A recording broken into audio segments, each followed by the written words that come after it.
The photos started at O'Hare. My sister glowing at the gate. My parents already dressed for Italian sunlight. My uncle lifting 2 passports like trophies.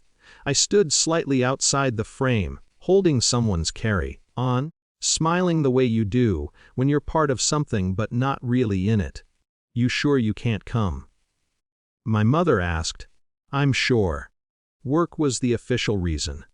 The unofficial one was harder to explain.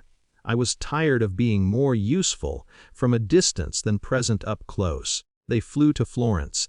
I went back to my apartment in Chicago. Quiet, orderly, predictable.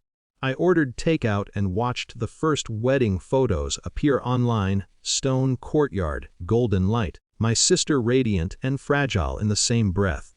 I zoomed in on her smile and tried to be satisfied with that. At 1:17 a.m., my phone buzzed. "Call me," then emergency, then police. Pick up. Within minutes the messages stacked on top of each other. Urgency turning sharp. A voice memo came through, breathless and echoing. Something about the rental car. A narrow street. A confrontation after too much champagne. Property damage. Neighbors, officers, they're taking him to the station. My cousin said. "We don't understand what they're saying. You need to talk to them." Him. The groom. I sat on the edge of my couch. The room lit only by my screen. My mind did what it always did, shifted into triage mode. Ask for details.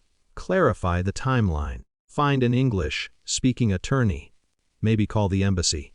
Calculate money transfers. I had done versions of this before. Insurance disputes. Lease threats. A minor court scare for an uncle who misread. Paperwork. No one ever said it outright, but I was the one who handled things. My phone rang again. My father this time. I let it go to voicemail.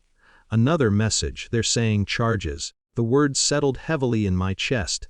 Official. Not just family drama. Real authority in a real country. "You have to fix this," my mother wrote. "Please." Have to.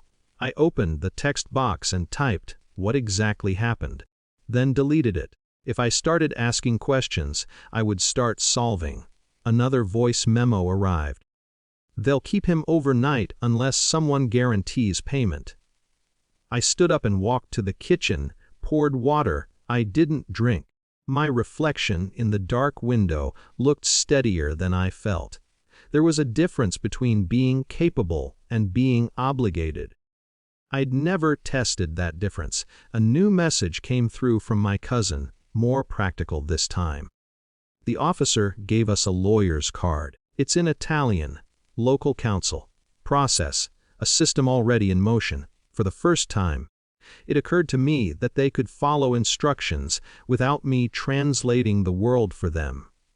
My phone rang again. I turned it face down. The vibrations continued for another hour.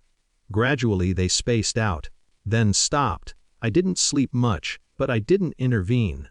I didn't call. I didn't draft statements. I didn't move money. I let the problem remain where it had been created. In the morning there was a short update.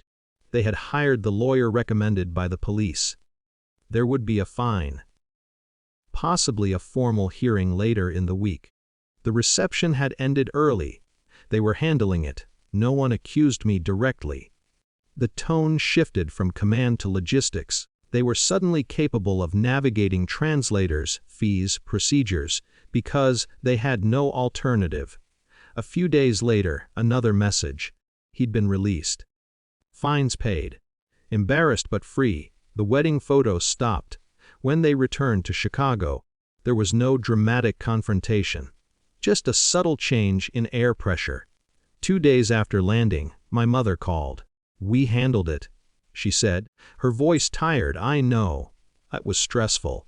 "I'm sure." A pause, longer than usual. Then, carefully, "How have you been?" The question felt unfamiliar without a request attached to it. "I've been fine," I said. And I meant it. We didn't dissect Italy. We didn't revisit that night. The silence around it felt deliberate, almost respectful. Something had shifted, not loudly, but permanently. I still help when I choose to. I still answer calls. But my phone no longer feels like an alarm system wired directly to my nervous system. That night, nothing collapsed.